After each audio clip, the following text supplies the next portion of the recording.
So Emergency Weather is a climate fiction novel set in the very near future, almost the present, mainly set here in Wellington with some parts in other parts of Aotearoa. What it's about is it takes three main characters, puts them into the heart of the climate emergency and asks, how are they going to react? Are they going to deny there's a problem? Are they going to delay doing anything about it? Or are they going to act? Because there comes a point where they don't get a choice. They can't put it off into the future. They have to react somehow.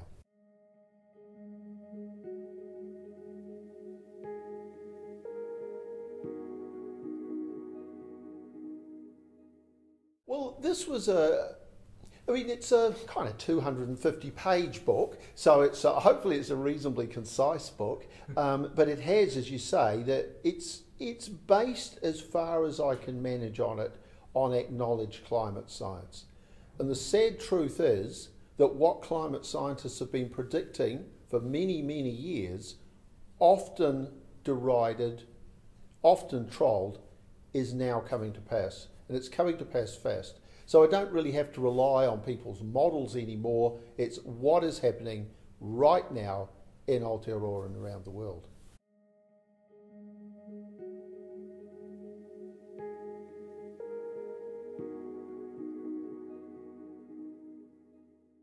Yes, I do. And one thing I should say about the book is I started writing it, I think I had the idea in 2017.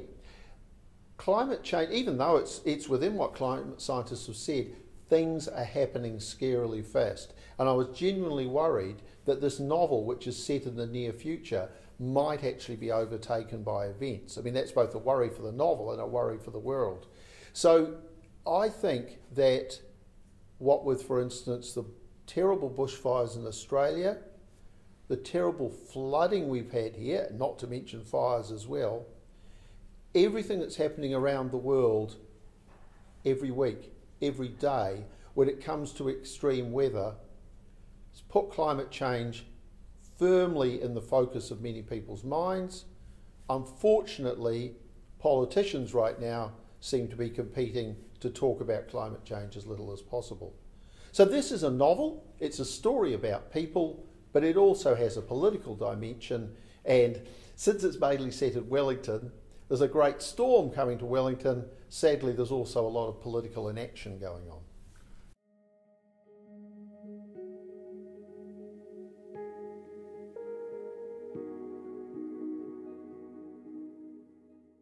Well, I think there's a couple of aspects to that. One is that I wanted to bring it home to Aotearoa, and specifically a city that I've lived in for 30 years and that I love. Another is that it's very easy for people to think, oh, climate change, it's really bad, I'm really scared about it, but it's somebody else's problem. Now, I'm okay. Look out the window, weather's fine. Oh, it's quite cold today. Nah, climate change can't be a problem. It's not a problem for you until it is. And when it is, it comes very rapidly. And that's kind of what I explore in the novel.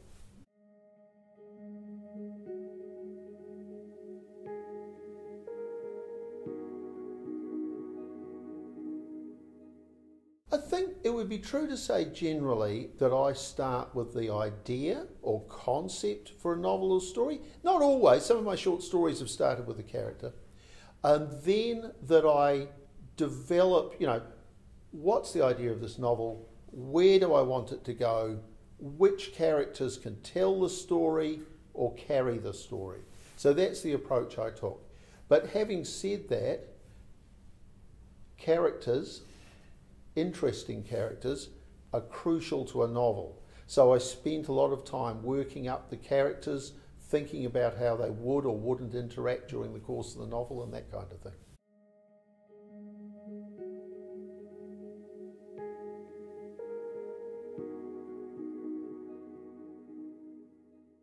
That's an interesting one because I tend to think that action reveals character. So I don't think it's necessarily the case that the best novels of character are those where the characters spend all their time sitting around talking, standing around talking. Those scenes are really important, and there's a number of them in the novel. But I think often where you see character put under pressure and revealed is where there's a threat, where there are difficult decisions that have to be made, and they have to be made in a hurry. And in the novel, each of my three main characters faces those moments.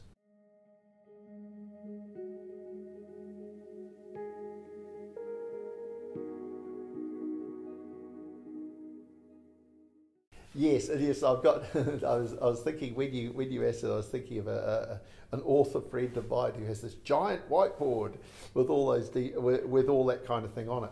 I think I've changed as I've gone on. When I started out writing, both a fiction writer and a poet. When I started out writing fiction, it was mainly short stories, and the usual process was something like, "Oh, that's a great idea for a story. I must write it down." That tended to produce good or at least decent beginnings, and then it was like, what do I do next? I should emphasise was a long time ago now. I've gradually become more structured in my writing. With this novel, I had the beginning. A lot has changed in terms of the details of it, but the broad concept of the beginning was there at the start. The broad concept of the ending was there at the start, and some things have moved around in the middle. So yes, I'm not somebody who wants everything absolutely nailed down before I start writing, but I do want to have at least a brief outline of what happens in each chapter.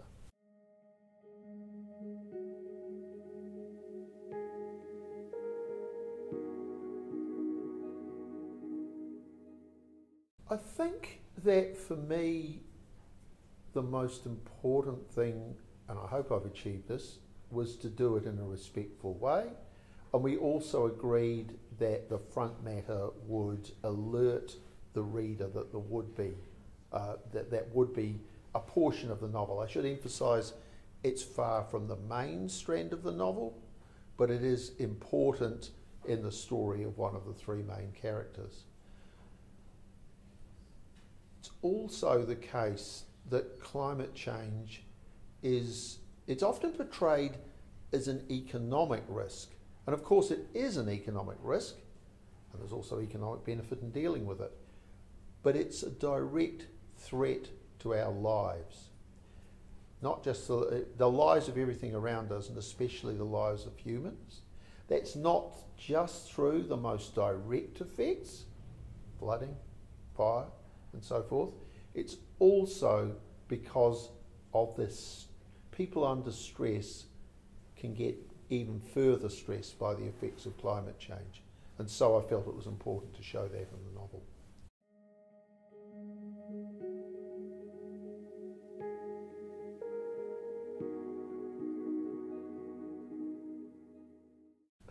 That's an interesting question. I know that's not a funny question. It reminds me of, this is my climate fiction novella, Where We Land, which was published in 2019. Emergency Weather isn't a sequel to that, but it reminds me that of a couple of friends who after the launch and after they read it, one came up to me and said, this is pretty gloomy.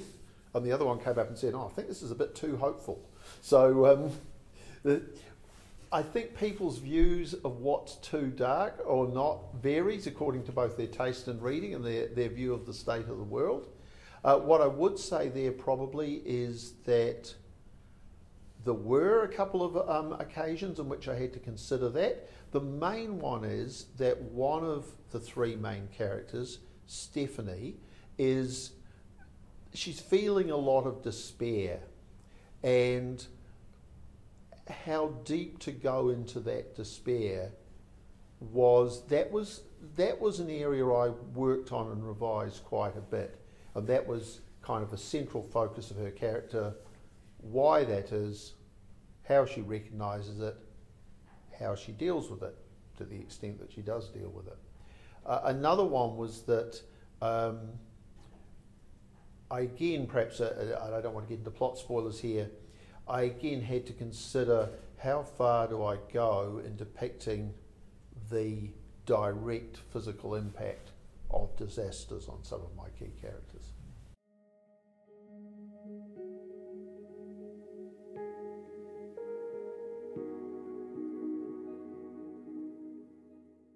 I'm trying to write an exciting story with believable characters that are hopefully alike, or at least could be like, folks you've met, maybe you, maybe folks in your family, dealing with a crisis that we all have to face. And I hope along the way maybe people will get some sense of why it is that despite how urgent we know the problem is, despite the fact that everybody from mining companies to politicians to car manufacturers says, ooh, climate change is really urgent, how difficult it is to actually get action on it.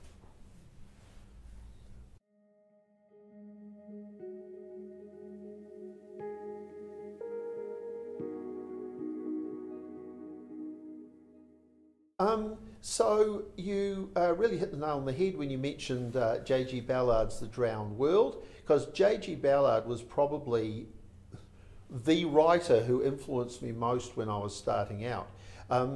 When I grew up in Southland, and when I was in what we now call Year 7, first year at intermediate, on Fridays was treat day. Instead of going home on the bus, because we lived a little bit out of town, I'd walk over from Lithgow Intermediate to Invercargill Public Library and wait for, and I'd read there for a couple of hours before Dad came to pick me up and we went to get fish and chips.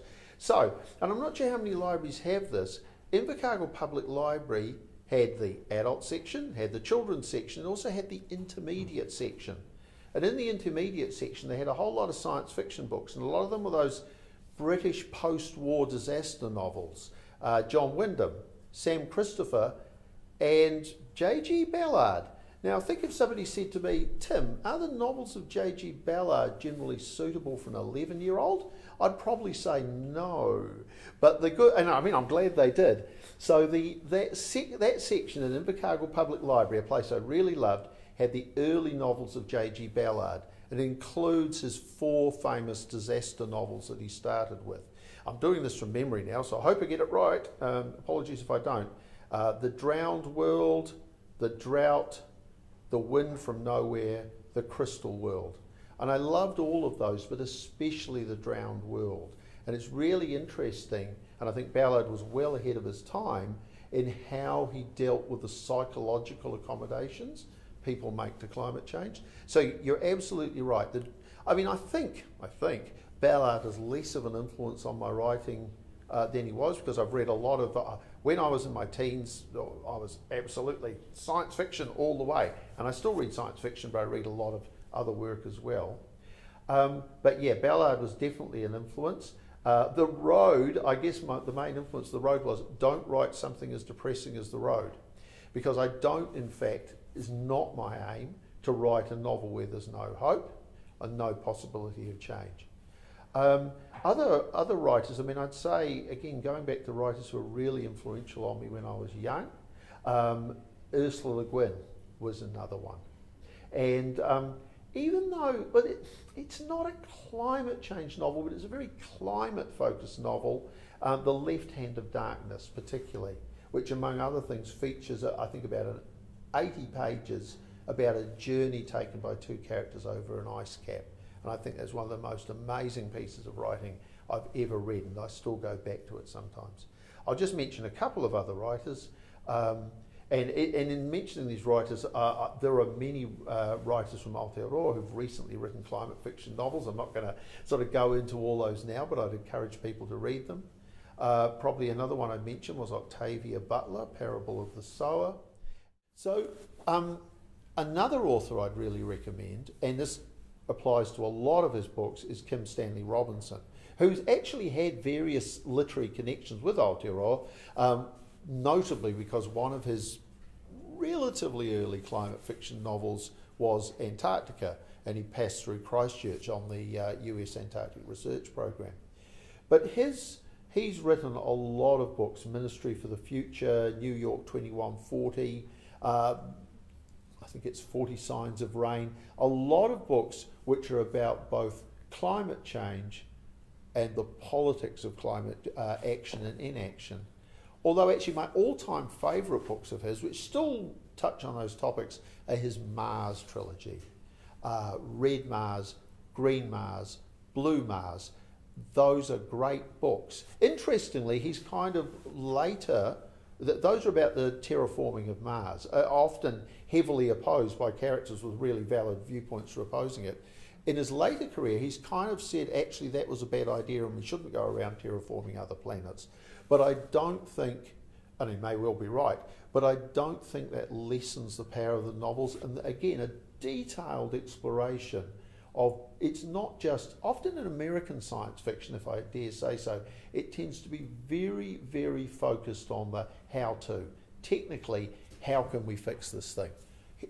Robinson has got some of that American techno-optimism, which sometimes grates a little bit for me, but he's also very focused on the politics and psychology of how people do things and why they don't do things. And that, for me, makes those novels a really interesting, enjoyable, valuable reading experience.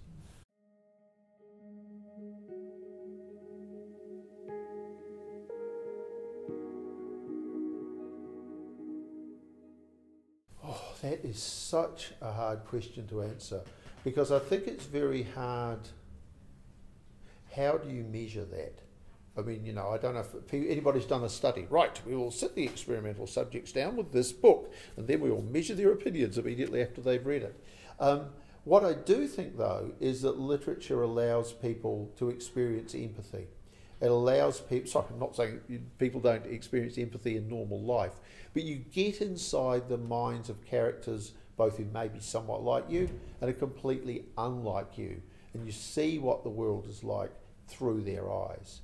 And I think that what climate fiction can do, and fiction more generally, is to take the numbers and the images that may seem abstract and irrelevant to people, and to show what it is actually like to live through those things, or to try to live through those things. And I think that's what fiction can do, and I hope my novel will help with that, but primarily it's about telling a good story.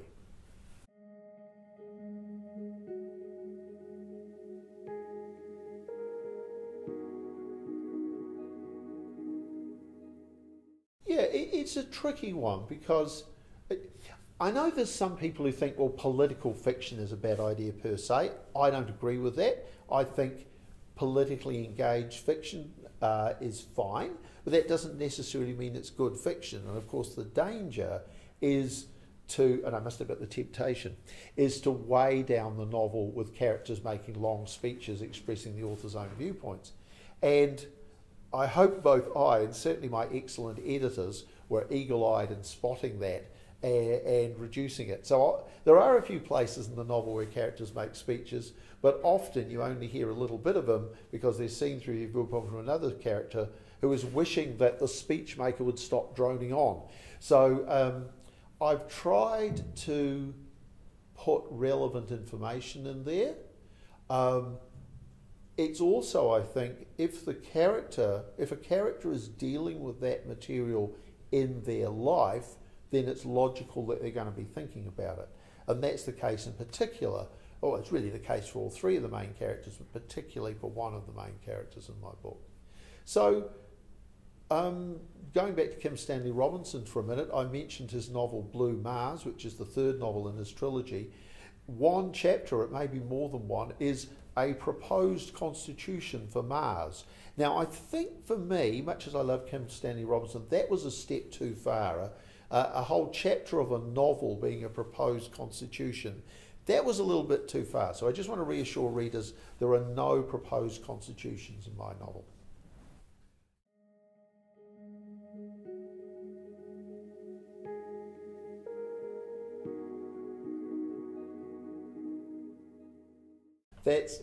I remember that there's a science fiction author, probably not so well known now, but some folks will probably know him, called Harlan Ellison. And whenever anybody asked him, where do I get my ideas, he replied that he got them from a shop in New Jersey, I think it was. It's a hard question to answer, where do you get your ideas? I think, again, is this the triumph of experience over hope? I'm not sure. When I started out, it was very much the light bulb moment thing. So I started writing poetry when I was in my teens and 20s. Oh, light bulb moment, great idea, start writing now. It would be lovely to say that I still had those light bulb moments as often. I think that's probably not quite the case. but it's more a process. I mean, the idea for this novel, it wasn't hard to come up with the idea for this novel because I've been working on climate change issues for 20 years. I've seen how their vested interests in politicians delay, or actually it was deny, now it's delay on action. I don't have to look very far to see what's happening to the climate around the world. As I said, it's not a matter, climate models are still important. It's not a matter of relying on models anymore or people's projections. It's what's happening outside the window, sometimes inside the house. So in this case, it wasn't hard to get the idea of writing a novel about climate change. The question was how to do it in such a way that it would grip people's attention, how to do it in such a way that the characters would be interested and memorable, and how to do it in such a way that it left open the possibility of hope. I didn't want to be Pollyanna-ish. I didn't want to be, everything will be fine, we'll just find a techno fix. I didn't want to be, there's no hope. And I actually lightly satirised one of the there's no hope doomers in the novel. So the idea wasn't difficult. The hard work was in getting the balance right.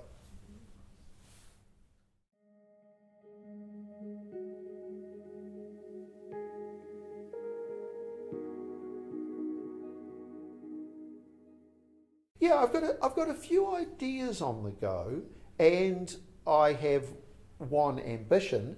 The ambition is I've probably written roughly 2/3 of another poetry collection, which I'd like to return to, write some more poems, hopefully get them published in magazines and so forth, and then look at publishing another collection. That would be my 5th collection if that happens. I mentioned earlier my climate fiction novella, Where We Land, and one of the things people ask me about that, well, you know, is there going to be a sequel? What happens to these characters after the end of the novella? And for a long time I was just like, no, I haven't even thought about a sequel. And I was actually, I was doing a writer's schools visit at Wellington East Girls, and I was actually in the classroom answering questions about Where We Land when I got the idea for a sequel. So I haven't written it yet, but that's one of the projects that could be on the back burner, hopefully on the front burner. And you can see I'm still a person. I said I don't get so many ideas anymore. I'm now giving the lie to that. I also do have an idea for a collection of essays. I feel as though collections of essays and non-fiction has really had a moment over the last few years. One of my talents is to catch the end of the wave rather than the cresting of the wave. So where we're at with that particular wave, I'll have to have a think about that.